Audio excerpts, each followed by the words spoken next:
Greetings, ladies and gentlemen. Welcome. I am the Crypto Crow. Today, we're going to be talking about something that I brought up recently. If you see a video from a few days back called The Minority Report Has Become Real, you might want to check that out.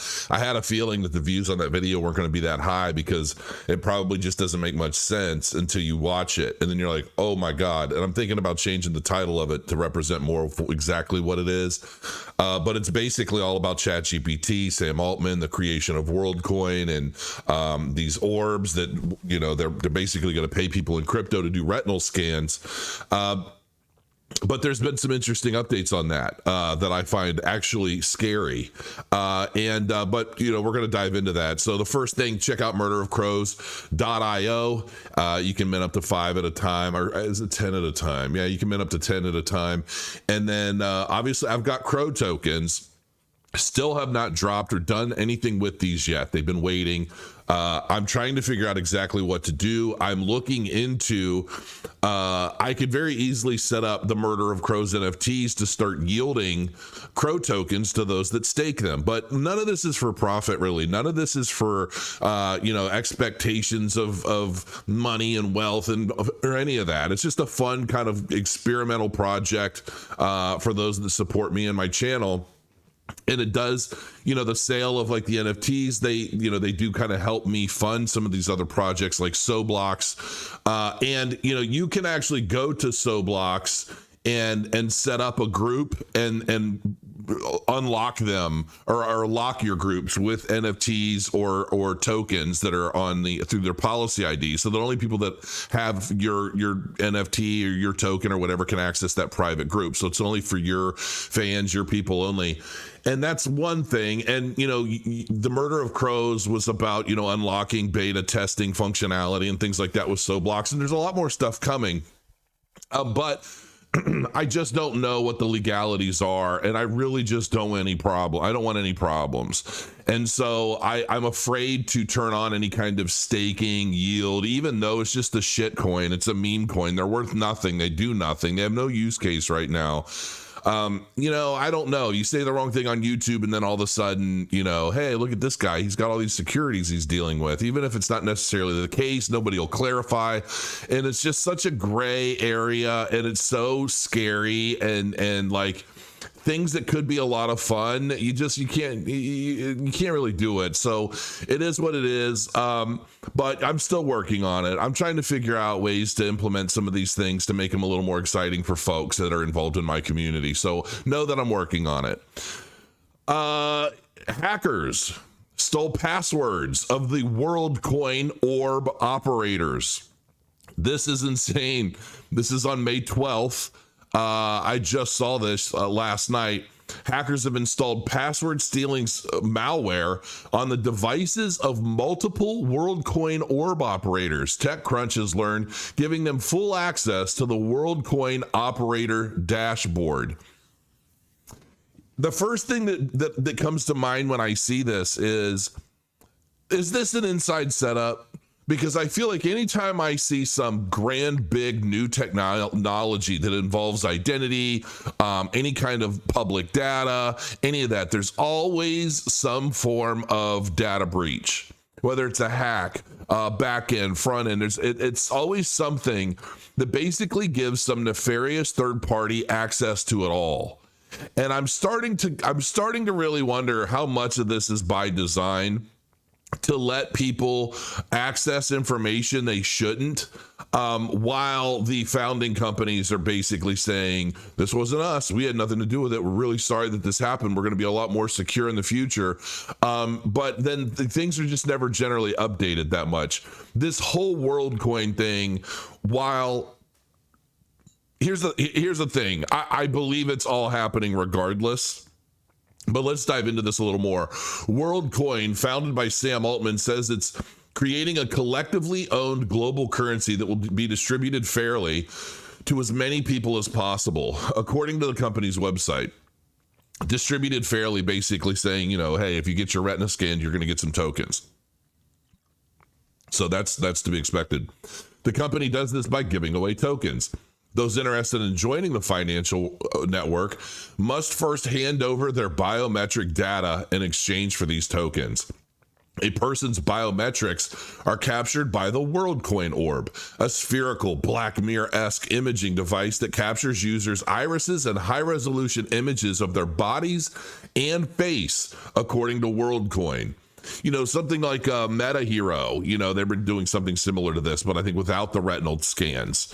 So, and primarily for use in metaverses and things. But I think there are going to be a lot of different ways to package and sell this, but it's all ultimately all doing the same thing. Those interested must first visit an orb operator who are recruited and contracted by WorldCoin and earn money for every person they sign up. These operators have access to an online portal and an app where they can track information such as earnings, uptime, signups, operator ratings, and other metrics. TechCrunch has learned that several WorldCoin operators had their personal devices compromised by password-stealing malware, such as the Redline Information Stealer, to steal all of the credentials saved in their browser, including login details for the operator app. Requesting anonymity, a security researcher told TechCrunch that the credentials are at least 7 orb operators have been listed on the dark web in the past 6 months. These include credentials that give hackers full access to the WorldCoin Orb Operator dashboard, which TechCrunch has learned does not require any form of two-factor authentication. That's insanity. How about a retinal scan just to get access to that? I mean, this is almost ironic and funny at the same time. The security researcher told TechCrunch that it's unlikely that the operators were specifically targeted. Rather, the researcher said it was instead likely the result of downloading bad software on their computers while having sensitive credentials saved in their browsers. Orb dashboards contain data including onboarding and training documents and support requests filed by other Orb operators, according to screenshots by TechCrunch. Though it's unclear exactly to what extent user data is accessible by the operator. Past reporting found that information collected by operators include email addresses, phone numbers, and scans of national ID cards in some regions.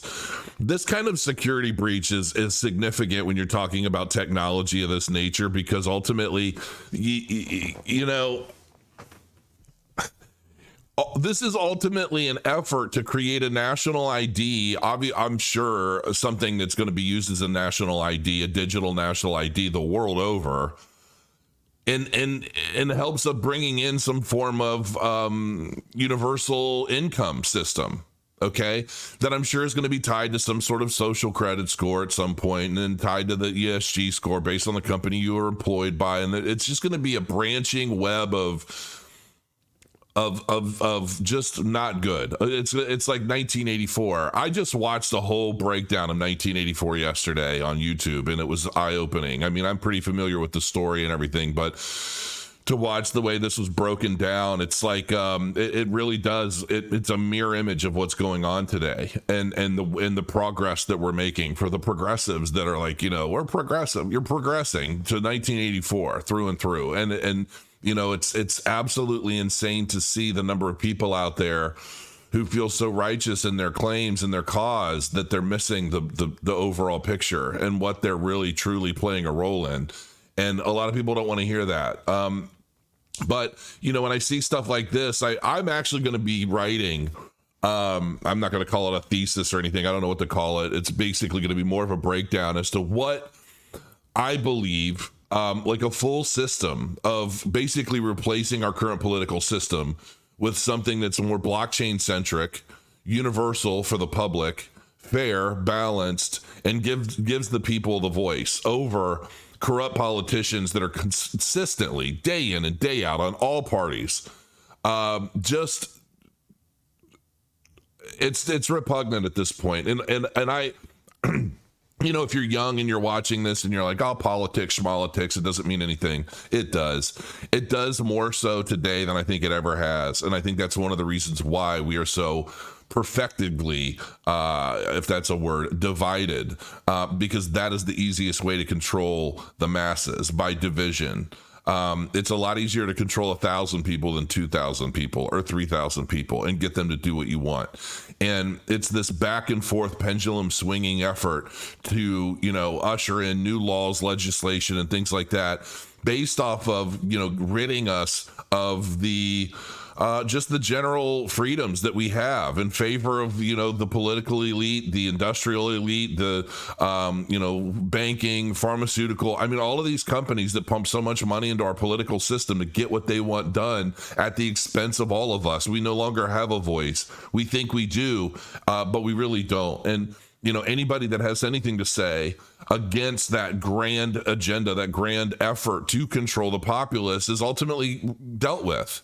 In whatever means they feel is the easiest way to deal with somebody. And that is tyrannical. And it doesn't matter what side of the fence you're on. It really does not matter what side of the fence you're on. To see unjust actions taken against any individual, whether you agree with them or not. And we do see some of this stuff happening on both sides, and it does not make it okay. Because what they do to each other, they can very easily and much more easily do to us.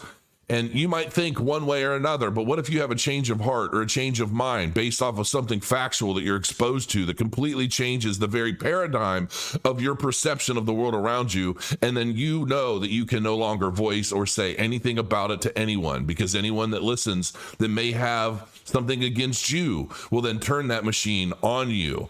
And it's like, we need to be able to speak openly and freely about whatever ideas we have and not be censored as a form of mis or disinformation because we simply don't agree with those who are pulling all of the strings around us. That is all straight out of 1984. And if you're not familiar, I highly encourage you to go check it out and do some research on that. There are a lot of videos about it all over the internet. But that's it. I just wanted to touch base today. Hopefully you find yourself safe, enjoying the weather wherever you may be. And until next time, guys, grow your coins, and I'll see you soon.